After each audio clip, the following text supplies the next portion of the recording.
अध्याय 12 भक्ति योग।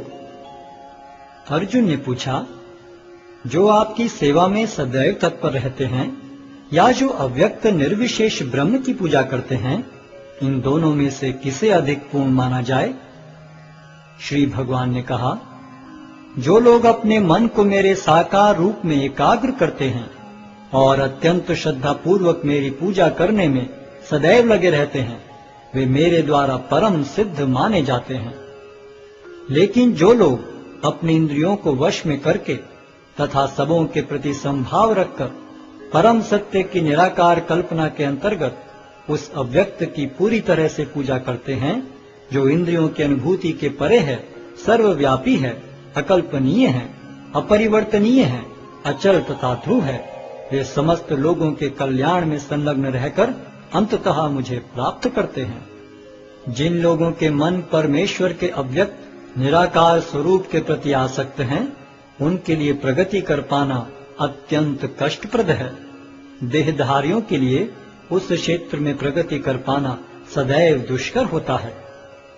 जो अपने सारे कार्यों को मुझ में अर्पित करके तथा अविचलित भाव से मेरी भक्ति करते हुए मेरी पूजा करते हैं और अपने चित्तों को मुझ पर स्थित करके निरंतर मेरा ध्यान करते हैं, उनके लिए हे पार्थ, मैं जन्म मृत्यु के सागर से शीघ्र उद्धार करने वाला हूँ।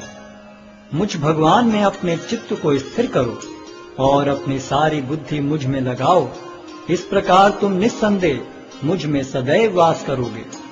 हे अर्जुन, हे धनंजय, यदि तुम अपने चित्त को विचल भाव से मुझ पर स्थिर नहीं कर सकते, तो तुम भक्ति योग के विधि विधानों का पालन करो।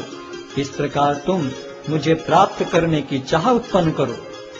यदि तुम भक्ति योग के विधि विधानों का भी अभ्यास नहीं कर सकते, तो मेरे लिए कर्म करने का प्रयत्न करो, क्योंकि मेरे लिए कर्म करने से तुम पूर्ण अवस्था को प्राप्त होगे।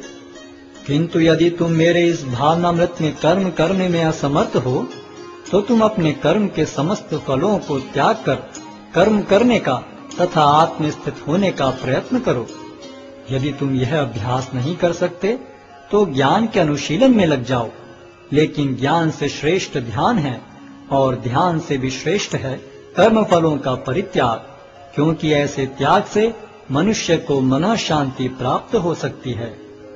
जो किसी से द्वेष नहीं करता, लेकिन सभी जीवों का दयालु मित्र है, जो अपने को स्वामी नहीं मानता और मिथ्या अहंकार से मुक्त है, जो सुख दुख में संभाव रहता है, सहिष्णु है, सदैव आत्मतुष्ट रहता है, आत्म संयमी है, तथा जो निश्चय के साथ मुझ में मन तथा बुद्धि को स्थिर करके भक्ति में लगा रहता है, ऐसा भक्त मुझे अत्यंत प्रिय है। जिससे किसी को कष्ट नहीं पहुंचता तथा जो अन्य किसी के द्वारा विचलित नहीं किया जाता, जो सुख दुख में भय तथा चिंता में संभाव रखता है, वह मुझे अत्यंत प्रिय है। मेरा ऐसा भक्त जो सामान्य कार्यकलापों पर आश्रित नहीं है, जो शुद्ध है, दक्ष है, चिंता रहित है, समस्त कष्टों से रहित है और किसी फल के लिए प्रयत्नशील नहीं रहता, मुझे अतिशय प्रिय है। जो न कभी हर्षित होता है, न शोक करता है, जो न तो पछताता है, न इच्छा करता है, तथा जो शुभ तथा अशुभ दोनों प्रकार की वस्तुओं का परित्याग कर देता है, ऐसा भक्त मुझे अत्यंत प्रिय है।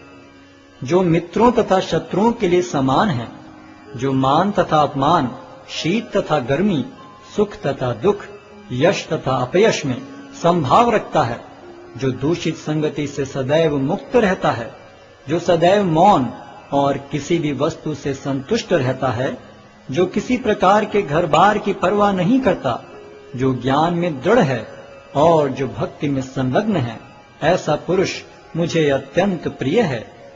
जो इस भक्ति के अमर पथ का अनुसरण करते हैं और जो मुझे ही अपना चरम लक्ष्य बनाकर श्रद्धा सहित पूर्ण रूपेण संलग्न रहते हैं, वे भक्त मुझे अत्यधिक प्रिय हैं।